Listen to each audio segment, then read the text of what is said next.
What's up mga kabuknoy? So, yun. Kamusta lang tayo guys? Kasi hindi tayo nakapag-upload ng video over the past days. So, hindi na tayo sa bago nating tinahan guys.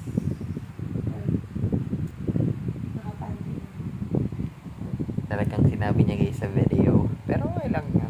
Let's be open-minded. So, ayan guys. Marami pang kulang sa bago naming bahay.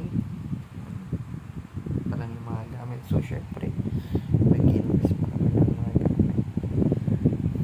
So, ayan na. Kamusta naman po kasi natin na pag-upload mga video over the past few days. Kasi, ka-problema. Maraming kailangan na sigasunin. And,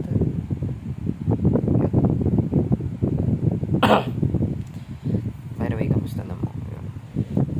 Kapag may gusto kayong itanong, comment lang kayo sa video ito sa YouTube. So, maya pa kami kakain.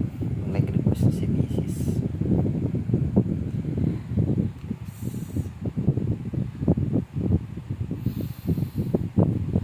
Sobrang nakakapagod ang araw na yan para sa kanila.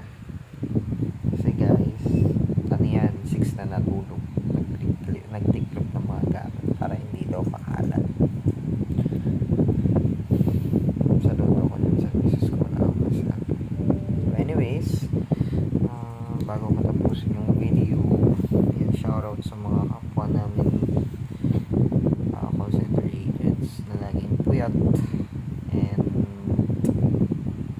patuloy na lumalaban para sa pangarap tsaka para sa magandang kinabukasan. So ayan guys, quick na lang, quick pangangamusta lang. So dito ko na yan yung video. Like, share, and subscribe guys, please, para ma-monetize na yung